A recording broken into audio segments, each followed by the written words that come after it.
নমস্কার বন্ধুরা, আজ আমি আপনাদের সাথে শেয়ার করব শাঁস চিংড়ির রেসিপি। শাঁস চিংড়ি মানে ডাবের যে শাঁস, পাতলা পাতলা শাঁস হয়, সেই শাঁস এইরকম তুলে নিয়েছি আমি ডাবের থেকে। আর আছে ডাবের জল দিয়েই রান্নাটা হবে, ডাবের জলটাও রয়েছে। আর আছে চিংড়ি, মোচা চিংড়ি আছে বড় সাইজের, আপনারা চাইলে ছোট সাইজের চিংড়িতেও করতে পারবেন, ভালো হয়। আর লাগবে পেঁয়াজ কুচোনো কুচোনো পেঁয়াজ আছে, আদা বাটা, রসুন বাটা। আর লাগবে একটুখানি কাজু আছে, একটু নুন, হলুদ, লঙ্কা গুঁড়ো, আর দুটো তেজপাতা, আর একটু গোটা গরম মশলা ফোড়নের জন্য, আর একটা টমেটো আছে। তো প্রথমে যেটা করব আমি, এই শাঁসটা, ডাবের যে শাঁস হয় সেই শাঁসটাকে আর কয়েকটা কাঁচা লঙ্কা, শাঁস আর এই টমেটো কটা সব দিয়ে একটু মিক্সচার গ্রাইন্ডারে ব্লেন্ড করে নেবো। আর এর মধ্যে দিয়ে দেবো এই কাজুটা। নারকেলের শাঁসটা ব্লেন্ড করে নিয়েছি এরকম মিহি করে। আর এবারে চিংড়ি মাছগুলোর মধ্যে একটু নুন হলুদ দিয়ে আমি মাখিয়ে ভালো করে ভেজে নেব। প্রথমে কড়াইতে দিয়ে দিয়েছি সর্ষের তেল।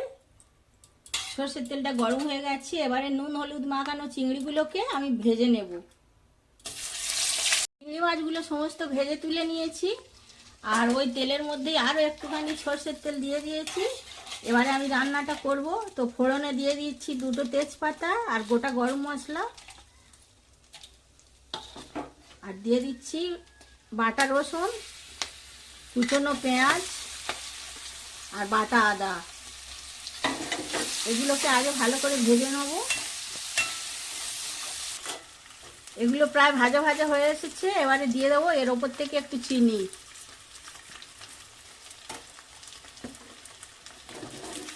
চিনিটা দিয়ে একটু নাড়াচাড়া করে আর এই ডাবটা যেটা পেস্ট করে রেখেছিলাম এই পেস্টটা দিয়ে দেবো।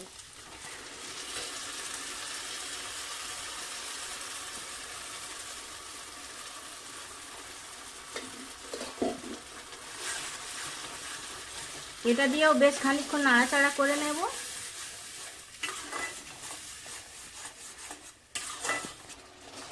মশলাটা কষানো হয়ে গেছে, এবারে এর ওপর দিয়ে দেবো ভেজে রাখা চিংড়ি।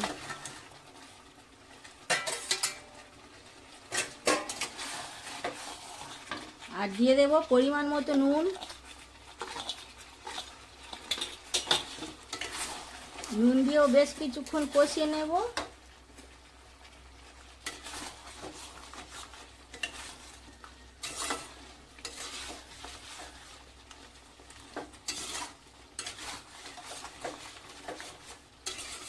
একটু কিছুক্ষণ কষানোর পরে এই যে ডাবের জলটা আমি রেখে দিয়েছিলাম, কিছুটা আমি মশলার সাথে বেটে নিয়েছি, আর বাকিটা এতে দিয়ে দেব।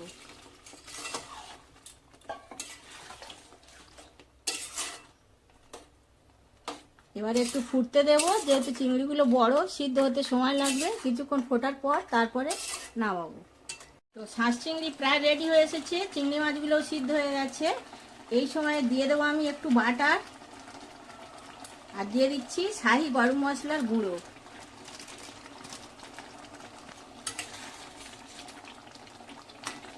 গ্যাসের ফ্লেমটা অফ করে দিয়ে কিছুক্ষণ স্ট্যান্ডিং টাইম দেব, যাতে এটা সুন্দরভাবে সেট হয়ে যায়। আর পরিবেশন করে একটু পরে দেখাবো।